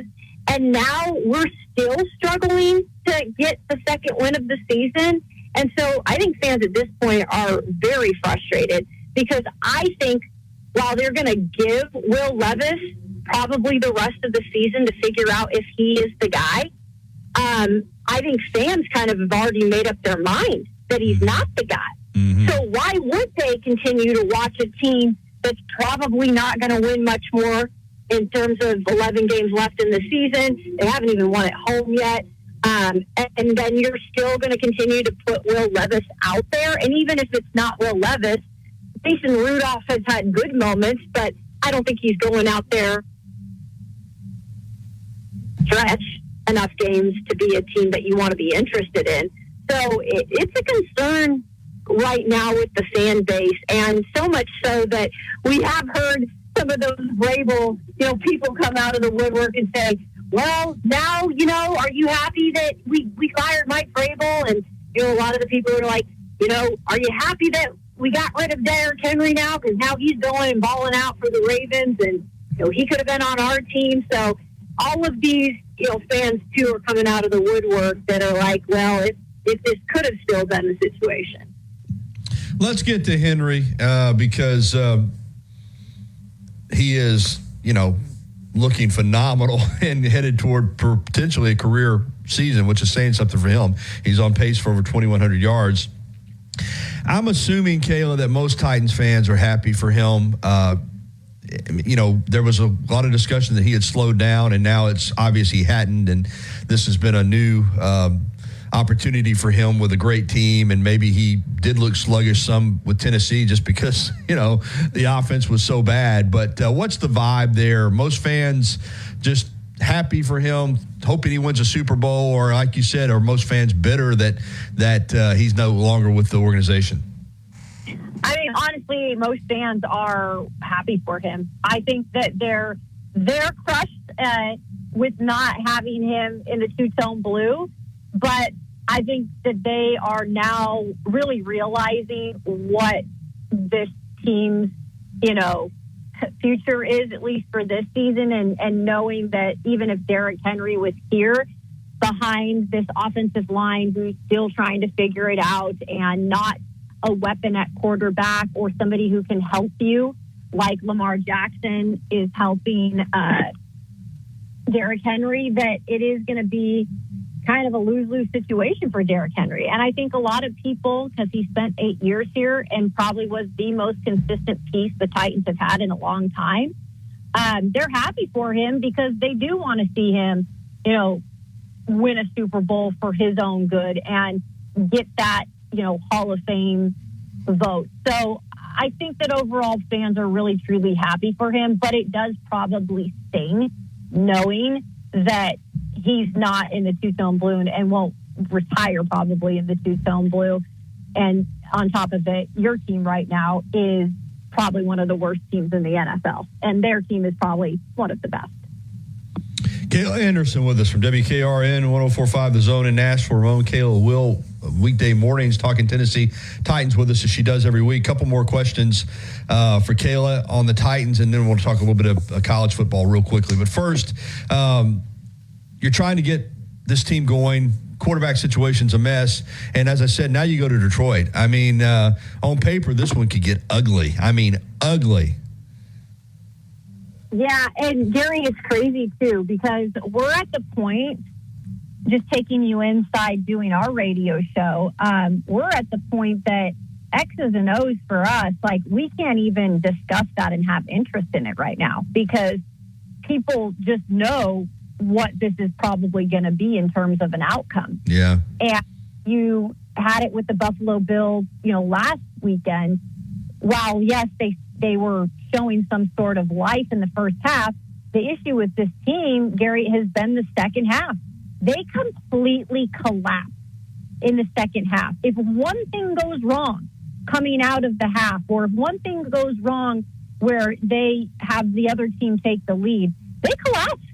I mean, it's almost like unidentifiable as somebody who's on the outside looking in. Like, how can this be every single time it's the same type of issues? And that's why I think at this point, when you're taking on a Detroit team who just beat the Vikings, by the way, and leaves the Chiefs now as the only undefeated team in the NFL, it's at their place. They have completely turned this, organization around. Dan Campbell has just done such a great job with even all the injuries that they've had to just be like next man up mentality. And so this could be a really brutal game and another situation where you're losing confidence in your team. Gary, I mean, it's so bad that yesterday, Nick Vannett, one of the veteran tight ends that was brought over here this last season, he even kind of alluded to the fact that there is disinterest in the sideline when the second half hits. It's almost like it goes dead. There's no life in that on the sideline. And I think it's transferring over to the locker room as well. I think that you're just seeing a lot of disconnect from this team. And that's hard to even go into a game like this and try to get up for a game like this when there's so many other issues right now because this team's just totally lost its confidence. Yeah, and there was so much excitement and enthusiasm going into the season, and already 6 games in. I guess I could ask you the question, final question on the Titans, and then, it's early, but is there a feeling that Coach Callahan may be in over his head? I think what we're going to see about that, and I think that's a great question to ask because we do have fans actually asking this. Honestly, asking about management in general.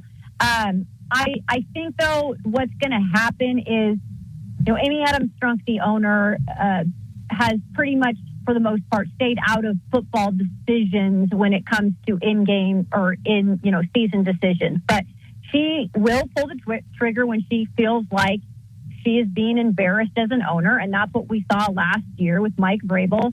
I think that enough was enough with maybe some of the stubbornness and not the cohesiveness from management to, the coaching staff that they seem to have now. And so I think that as long as there's decision made after the season about Will Levis, whether he goes in the right direction or wrong direction, I think Brian Callahan's going to be given the opportunity to get his own quarterback in here. Okay. Because I think that was part of the deal coming in. I think everybody knew, at least in management, that this could be a little bit of a rebuild, even though you go get some of the pieces that look good on paper. It all kind of came down to, does Will Levis make it or not? And that's why they're giving him the rest of the season, because I think after that, the decision has to be made. And as long as Brian Callahan can get this team headed in the right direction with a new quarterback, if that is the case next year, I don't see her giving him the axe this year by any means. Well stated. All right, Kayla, before I turn you loose, college football, I guess for folks in Nashville, is a nice respite from the Titans. Vanderbilt's ranked. Oh, my gosh. Even though after losing to Georgia State, they had to go to the fourth quarter to beat Ball State, but give them credit, they did. And then Tennessee knocks off Alabama, so the state of Tennessee was not good to the Crimson Tide this year, losing to Knoxville. But I imagine on your show, college football, with the way the Titans are playing, must be a hot topic right now, with not just Tennessee, but with Vanderbilt. Yeah, and, it always is, because we're still, I know Knoxville is, a few hours away, but there are a lot of Vols fans that reside in Nashville. So there are a lot of those fans that listen to the station and call in when it comes to Tennessee. And they've been successful for the most part for the last few years under Josh Heupel. But, this year there is more excitement because, they beat Florida, who they hadn't done consistently. Hadn't beat them for a while, and now they were able to do that. Even though it's a bad Florida team, it's still a win against Florida. And then the next weekend you go in and beat your rival in Alabama, who Vols very much consider one of their biggest rivals. So, I think that the excitement has been building for the Vols, even though there are some concerns about maybe their offense and exactly what it is, especially in that first half. But when you go and beat Alabama, like you said, that gets excitement up no matter what. And for Vandy, doing that then with Vandy the week before, or the two weeks prior to that, I mean, it has been different in terms of people's interest in college football, even on West End, which usually is not the case. For baseball, yes, certainly. But for football, Diego Pavia has just taken on a life of his own, and in a good way. He's pretty much been the identity and pretty much what this team has kind of formed into after their quarterback. So this weekend it'll be interesting. I mean, Texas is coming in. They just took a bad L, and so they're going to be hungry. Maybe not the best time for Vanderbilt to play them, but I do think you'll see them fight, and I still think that Vols Vandy game at the end of the season will be really interesting. Oh, it will. Listen, I'm happy for Vanderbilt fans. They have to listen to all the jokes about their program, and and it shouldn't be in the SEC and all of that. And it's I hate to disappointed they beat Alabama, but it's got to be great up there. All right, let everybody know how they can track Ramon, Kayla, and Will, and your social media and all the different platforms that you're on. Yeah, you can follow me on Twitter, X. It's Akila Anderson TV. And you can also download our podcast, Ramon, Kayla, and Will, wherever you find your podcast. Lots of good stuff on there. We talk tons of college football. And like I said, we got a lot of Alabama fans here, too. So they call into the show often. Yeah, I imagine it's been interesting here the last couple of days. So I bet. You know this state. It's different. Thank you. We appreciate you, Kayla. Thanks so much, you guys. All right, it's 10:34, and we're going to get to a break. We will entertain phone calls in the next segment on the Pinnacle Park at North River Hotline, 205-342-904.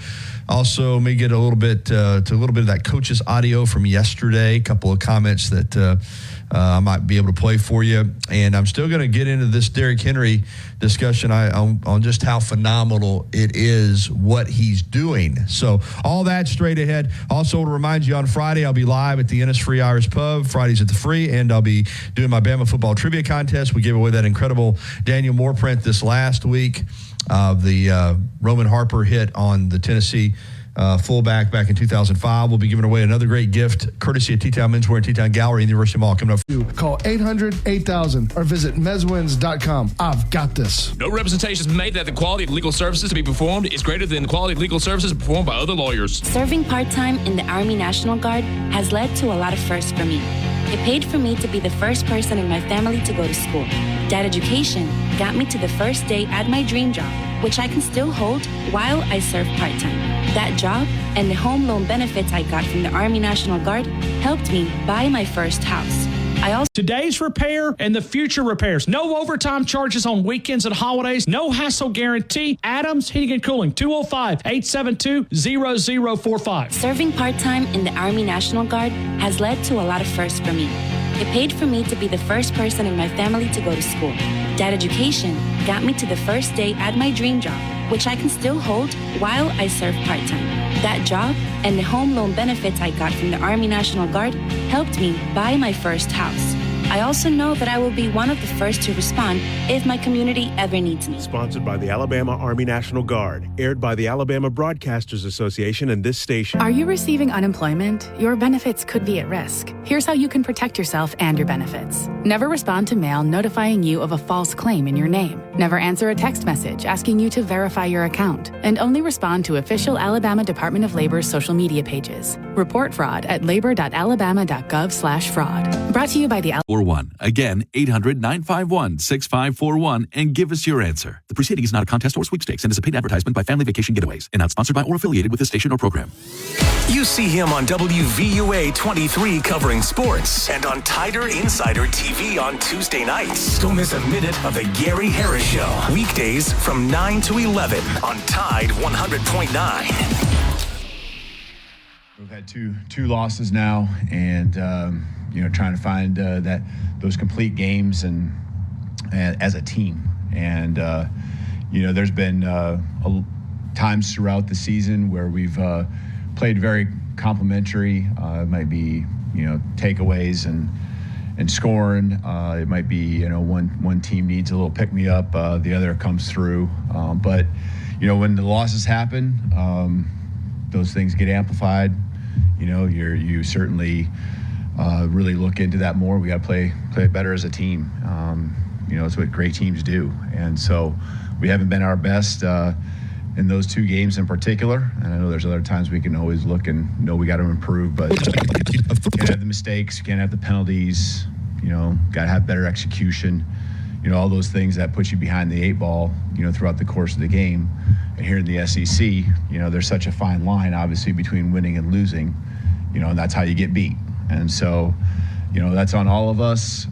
It starts with me just continuing to set the standard, that will lead to high performance. And I know that it just comes down to competing, being solution-oriented every day, bringing everything you have to the football team. I'm confident in a group of guys that want to be great.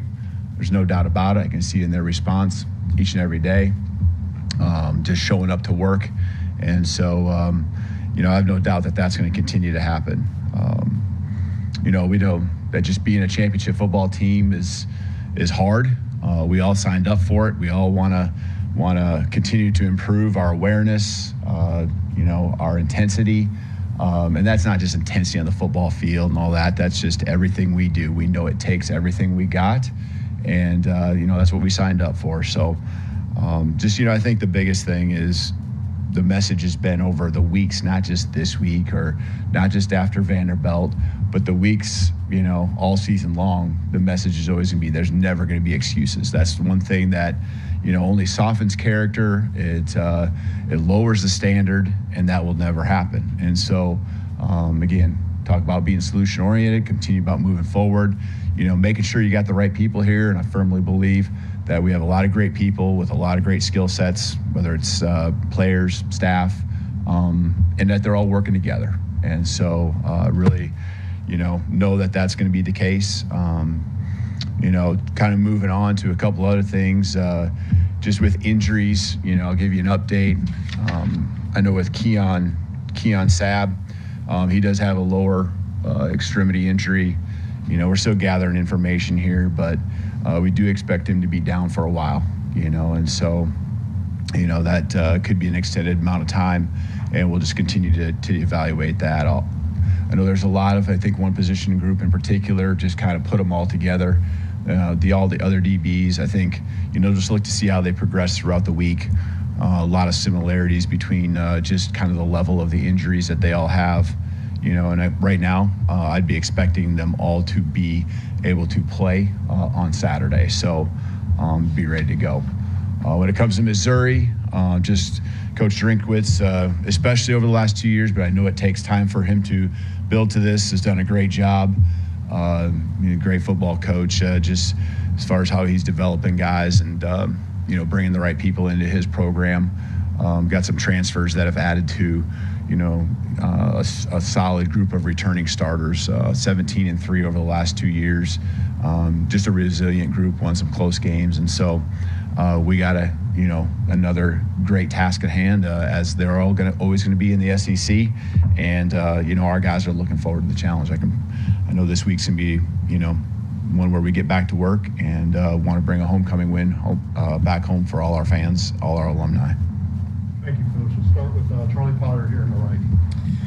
Yeah, Coach, just with Jalen, is he dealing with anything from an injury standpoint, maybe banged up a little bit? And if not, what do you do to kind of build his confidence up after the last 2 weeks? Sure. Yeah, I think at this point in the year, I don't think there's many guys that play a lot of snaps who don't have something, and just working through it. But he's more than capable, and as he goes through the week, you're just ready to play on Saturday. So there's nothing that's going to be holding him back from going out there and being able to help us get a win. Confident of that. Stay on the right side, Kirk. Kirk, right there.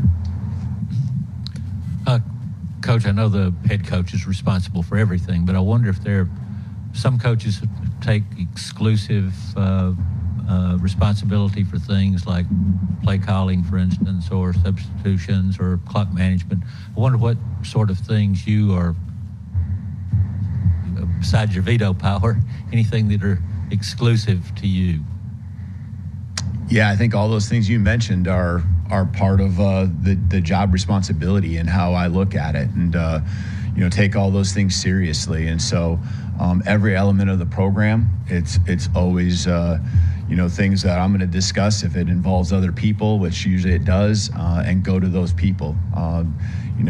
Making sure our coaching staff is always aligned on the same page, whether it is the play calling, whether it is the situational piece, off the field, recruiting efforts, making sure everything's always aligned. And so, evaluating, I'll tell you this, a lot of times there's situations that do come up that really work out for you. And, you think about many times where, in the past with different teams and all of that, maybe it's not the decision you would have made as far as that particular call, but there's a lot of good calls that you can make that all work. And so what happens is you got to make sure that the guys are prepared, that they're confident, and then going out and execute what it is that you've been working on. So, I have full confidence in who we have, and my job is to continue to guide them, give them, my perspective, be there in the moment in the games, to continue to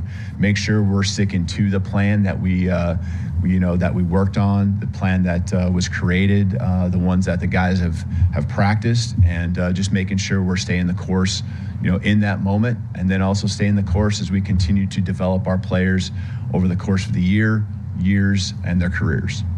Go to Chase, far left. I wanted to ask you about the personal foul against Kendrick Law at the end of the game to set up the 4th and 22. What was I don't think you got asked about that on Saturday. What was your message to him after the game on that?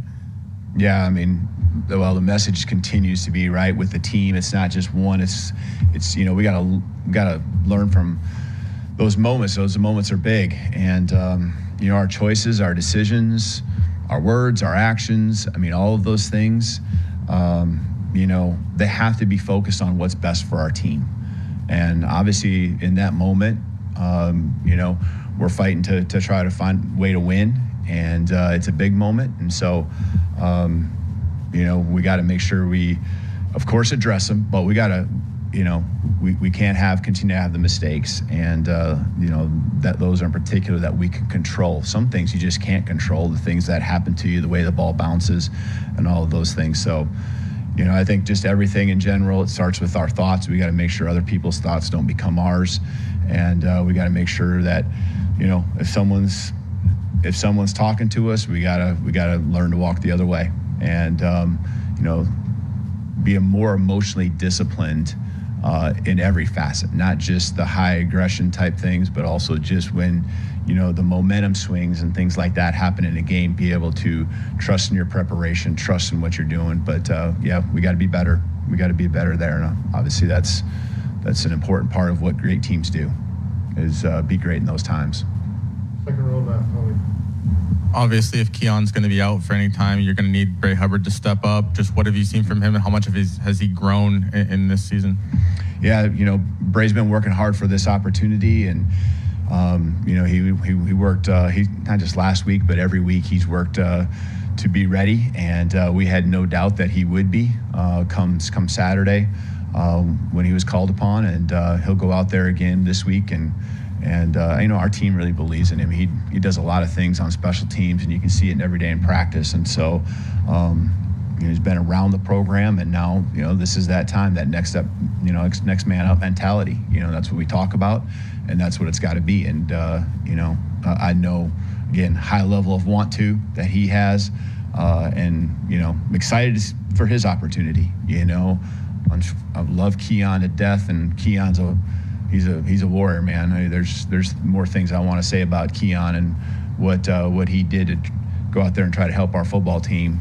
But there's next man up mentality, and I'm excited for the opportunity that Bray has in front of him. Jump right across the aisle here to Matt. What needs to happen offensively to better capitalize on some of those defensive takeaways? Yeah, it's different, I think, each week, right? We talk about matchups and how they present themselves, but a lot of the things were just, drive stalling because we were. I don't want to say it's always shooting yourself in the foot, but we weren't executing, or something would happen, and a lot of times it was, right? False starts or whatever it might be. We just wasted plays and got ourselves behind the chains, weren't able to have our full offense available on every play. And, we were good at that early in the season, and we got to get back to, taking advantage of those opportunities, playing off the defense and those momentum swings, keeping them on our side when those times come. So credit the defense. Now a couple weeks in a row, they've got the ball loose, or for the Last Scoreboard Show from 10 to 11 p.m. The Last Scoreboard Show is brought to you by 4th District Congressman Robert Adderholt, Bevel State Community College, 1225 Sports Bar, and Taco Casa. The Alabama Securities Commission protects you from financial fraud. Anyone asking you for investment money must be licensed. You're careful with your money. Fraudsters aren't. Before you invest, call our hotline at 1-800-222-1253 to verify the licensing of the person making an offer and the product. Don't lose your 100% satisfaction and appointments set around your schedule. Give us a call for all your steam cleaning needs, 205-553-9460. Houston Hydro Steam. Quality work you can stand on. Tide 100.9 Tuscaloosa weather. Alabama's long dry spell continues today. The sky sunny, the high 82. Clear tonight with the low at 56. Very warm tomorrow and Friday. A good supply of sunshine both days. Highs between 83 and 86 degrees. I'm James Spann on the ABC 3340 Weather Center on Tide 100.9. It's 68 degrees in Tuscaloosa.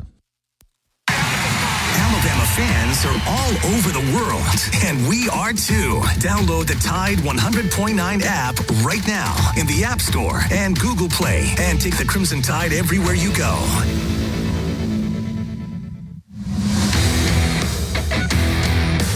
All right, it's 10:50. Welcome back back into the Gary Harris Show. One final segment before we call it a day and make way for T-Town Sports Daily with Wyatt Fulton. Chase will be along for that program as well. We're not going to worry about getting any sound because we only got about 6 minutes left in the show. And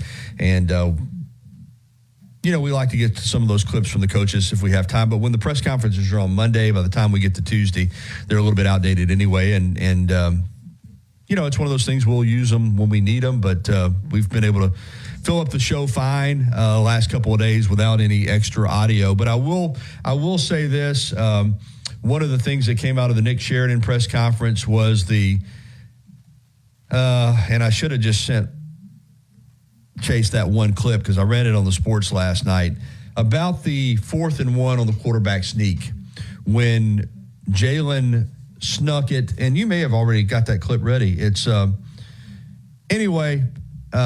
they made the first down, but there was the images out there in the video of Jeremy Bernard and Ryan Williams looking like they were shooting jump shots and mimicking jump shots, and people were trying to figure out what was going on. I'm still not sure what that was. Some type of decoy. What's another term for decoy? When you want to give people the illusion that something's going on, but it's what's that term? That's pretty much a decoy, kind of like something that's not going on that you should be worried about. Yeah, there's another term though too. But anyway, no one was sure what that added to the play. So, and hopefully we have the question too. A reporter asked the question of Nick Sheridan what was going on there, and here's that response. TV broadcast showed Ryan and Jeremy pretending to shoot a basketball on the other side of the field. Is that part of the design of the play or just something spontaneous? Yeah, you're talking about the quarterback sneak. Yeah, there's nothing on the field that we're not coaching. So that's how I answer that. Okay, diversion was the term I was trying to think of. I couldn't, I finally thought I was trying to think of it yesterday. I don't know if that was meant to be some type of diversion. And they got the first down barely. I mean, that might have been the one call that went favorable for Alabama the entire day. I thought the spot was, helped Alabama there. But it was weird looking, and you've seen it on, you can find the play and see it on the video, or you've seen it, the clips of it all over social media. You got Bernard and Ryan Williams looking like they're shooting, a jump shot behind the play. And so a lot of people have had a hard time figuring that out. But you heard Nick Sheridan say they don't do anything on the field that they're not coached to do. So interesting, situation there for sure. Well, I'll tell you what, since we don't have any phone calls, let's get to a couple more clips since we've kind of opened up that door. And let's stay with Sheridan because the offense is, a lot of people are questioning what's happening with the offense. And let's go ahead and get this one in on Jalen Milroe's performance so far this season. That's what Nick Sheridan was asked about on Monday. Play in this last game, and what do you do to kind of keep his confidence up after the last couple of weeks? Well, I think none of us coached or played well enough in the game Saturday, and that starts with me. Our ability to execute consistently and take advantage of the opportunities that we were presented. We obviously fell short in that in those spots, and it's all of us. We're all involved in that. And Jalen's an extremely confident player. I have no concerns about that at all. His preparation creates that confidence for him, and I know he'll get back to work this week, just like the rest of our players will. All right. I thought that's a fair answer. Listen, so much discussion about Jalen Milroe and whether a change should be made at quarterback. Jalen Milroe is the starting quarterback for Alabama football, whether some people like that or not. And he was a Heisman candidate earlier in the year. There were people talking about him being maybe the first quarterback taken in the draft. He's a talented player. It's not always smooth sailing for any football player. He's hit a rough patch, but he has shown in the past, he's proven what he's capable of. And if he starts playing better again, this Alabama team, like I said, they could be a load for people. They could still be a team to reckon with. And I think Jalen Milroe is going to have a good game against Missouri. I really do.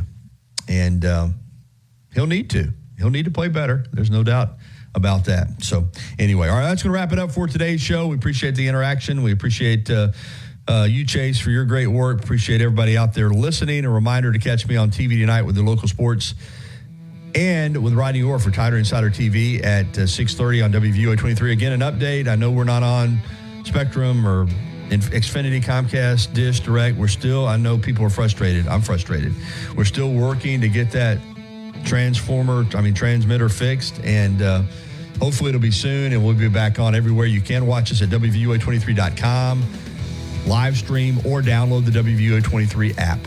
All right, T-Town Sports Daily is coming up next with Wyatt Fulton and Chase Brumfeld. That'll be followed by the Miller's Edge from noon until 2. Fowler will take you home with the game from 2 until 6, and we'll crank it right back up in the morning with the Martin Houston Show, 6 until 7. Wimp and Barry inside the locker room, 7 until 9. And I'll be back tomorrow morning for the Wednesday edition. Matt Coulter will join me for the NASCAR report, 9 a.m. tomorrow morning on the Gary Harris Show. Have a great day, everybody. Enjoy this beautiful weather.